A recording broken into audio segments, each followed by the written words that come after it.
Yo, yo, yo, what's up, sports fans? KC James in the house, kicking it with you on Sports Talk Live. This is the Net Explosion Network, the #1 entertainment network on the web. We are blowing up all over the internet, and you know how we do it. And if you don't know, you better ask somebody.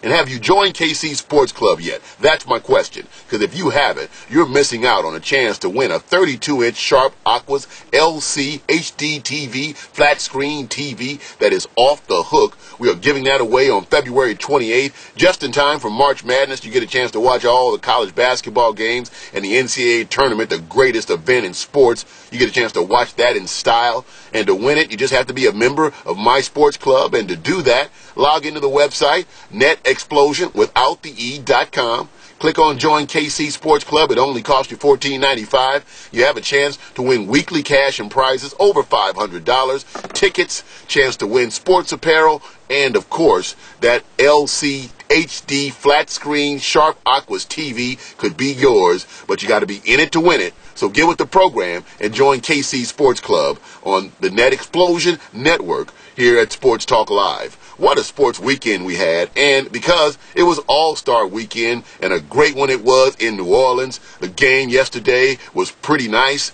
but the biggest part of the weekend was the slam dunk contest. And just like I said, my main man, Dwight Howard, got off. He got robbed last year, and this year he left no doubt about it. Like going in costume with the Superman dunk, and when he threw that one down, yeah, I know the dunk wasn't so clean, but just to put on that cape and that big S, and it looked like he came down from the rafters and was in the air forever when he threw it down. But then the one that won it for him was the behind the backboard, off the glass, around the world, throw it down with the left-handed dunk. He brought some flavor back into the slam dunk contest that we have not seen in a long, long time.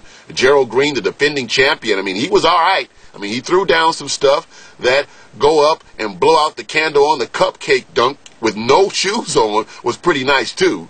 But it just wasn't enough to take down Dwight Howard, because that dude is a beast. And he can jump out of the gym, and it looked like he did jump out of the gym a couple of times when he threw it down. But he's brought some flavor back into the slam dunk contest, so now we'll have to see what he can do next year to defend his title. And the game, again, wasn't bad either. It was won by the East, 134-128 in a shootout. LeBron James was MVP. He had 27, 9, and 8 dimes, even though, for my money, the real MVP was Ray Allen, who had 28 points in the game, 14 in the fourth quarter. As he lit it up, he was knocking down threes, it seemed like, from the parking lot. A couple of huge shots as the East won in a track meet, 134-128. It was nice to see Chris Paul, too, at his home arena in New Orleans, get off. He had 16 and 14 dimes. Howard, again, had a great game in the All-Star game. He had 16 points and was 7 for 7 from the field, and I think every one of the shots he made was a dunk. So it was a high-flying, acrobatic, fun weekend. You had a nice halftime show with all the music and the dueling pianos, the Harry Connick Jr. and Knock Dr. John and the Neville Brothers, and it was really done New Orleans style, and they partied in New Orleans as it is a party town, much different than last year's weekend in Las Vegas. You know, the only shooting we saw was on the court, you know, because Pac-Man Jones and his crew were nowhere to be found. And last year in Las Vegas, it seemed like every gangster in L.A. drove up to Las Vegas to try and get some all-star action and hang out on the strip. Well, it was not that kind of crowd this weekend. It was a really nice, fun all-star weekend, and it was great to see that in the city of New Orleans. And now we get back to business, the second half starting, and #1, it looks like that trade for Jason Kidd, sending him to Dallas, is going to go down. You know, Devin George blocked it before the all-star break, so Devin George is out. Jerry Stackhouse is out, and in is Trenton Hassel and retired Keith Van Horn, along with Devin Harris, Desana Diop. Also in that deal is going to be Maurice Egger, and $3 million and 2 draft picks, 2 first-round draft picks going to the New Jersey Nets. I mean, they are getting an awful lot of this deal for Jason Kidd, a 34-year-old point guard. To give up that much, if you're Dallas, you, just like the Phoenix Suns making the trade for Shaq, those are trades out of desperation. after the Lakers made the deal to get Pau Gasol. And I think that does not make Dallas as good as the Lakers, as good as Phoenix, and as good as San Antonio in the West, because those teams are all bigger than Dallas. They bring Jason Kidd, a 34-year-old point guard who maybe only has a couple of years left and not a lot in his tank. But, Dallas thinks that will get them over the hump, and that will remain to be seen, how Devin meshes with his team. Yeah, he can pass the ball. Yeah, he'll get you, the ball in the right situation and set you up. But again, is that what Dallas needs to compete in the West? Because the Western Conference is just a war. You've got 9 teams separated by 4.5 games. Houston right now at 32-20 would be out of the playoffs. In the Eastern Conference, they'd be near the top, because the East only has 5 teams over 500. Dallas, Detroit, Cleveland, Toronto, and Orlando. Where the West, it seems like everybody's playing over 500 basketball. Well, I would love to see the playoff format changed and them just take the top 16 teams, throw them in the pot, and match them up that way, because you're going to have a couple of good teams in the Western Conference not make the playoffs because the East is so weak and the West is so competitive. So we'll see how all that shakes out. Everybody gets back to business tomorrow. And speaking of that, if you're the Lakers, what you're most concerned about is the health of Kobe Bryant and that dislocated pinky. Kobe only played 3 minutes in the All-Star game, and Kobe has got that dislocated pinky, and the doctors have suggested that he have surgery.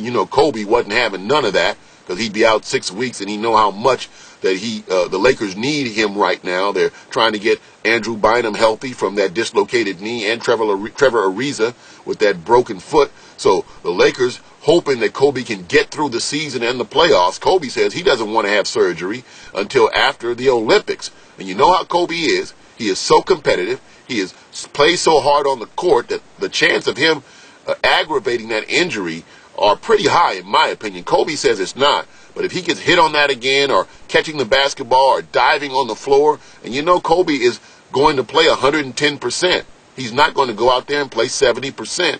So we'll see how that all shakes out. The Lakers get back to business tomorrow against Atlanta. But then the big game on Wednesday when they go down to Phoenix to take on the Suns, and the big boy, Shaq, in his debut down there in the Valley of the Sun. So we'll see what happens there. That is going to be a big, big night. And Shaq would love to send Kobe and the Lakers a message and send them home with a big L in his first game as a Phoenix Sun.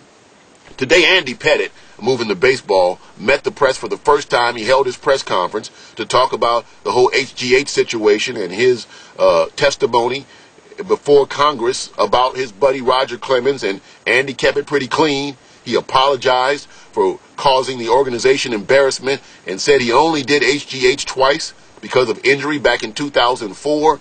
And Andy Pettitte seemed very sincere, and I am more apt to believe him than anything we saw in that kangaroo hearing last week, that circus, that sideshow with Roger Clemens and Brian McNamee and all those guys from Congress. I mean, I couldn't hardly believe anybody was really coming clean and really being totally honest and open. Clemens saying, that his wife got shot by Brian McNamee, but he did nothing about it and he never did HGH. Come on, Roger. 2 + 2 doesn't equal 5 either. But that's a whole nother story, and hopefully this will now go away, because the baseball season is about a month away as spring training has opened up, and Congress needs to butt out and let it go. They need to turn the page. Roger Clemens will never pitch again. We won't see him ever on the mound. His status in the Hall of Fame is in jeopardy, I think. His reputation is really shot. And Roger Clemens has done all this to himself. So, I don't know whether you believe McNamee or whether you believe Clemens or a little bit of both. But now all that should be behind us as we are headed toward baseball season. But NBA is taking center stage now here in the second half. It's going to be a great second half. And we're also going to talk a little bit more about college basketball as well as we get close to the conference tournaments. And, of course, March Madness coming up. And make sure you are registered to win that LC 32-inch HD flat screen Sharp Aquas TV. And to win it, all you have to do is be a member of My Sports Club. And you can do that by logging in to NetExplosion without the E.com. Click on Join KC Sports Club. You can play KC Sports Challenge. You can win cash and prizes up to $500 a week. We've got all that, tickets sports apparel, and so much more coming for you as part of my sports club. Well, that'll do it for this edition of Sports Talk Live. I'm KC James. I'll see you next time. And you know how we do it. And if you don't know, you better ask somebody.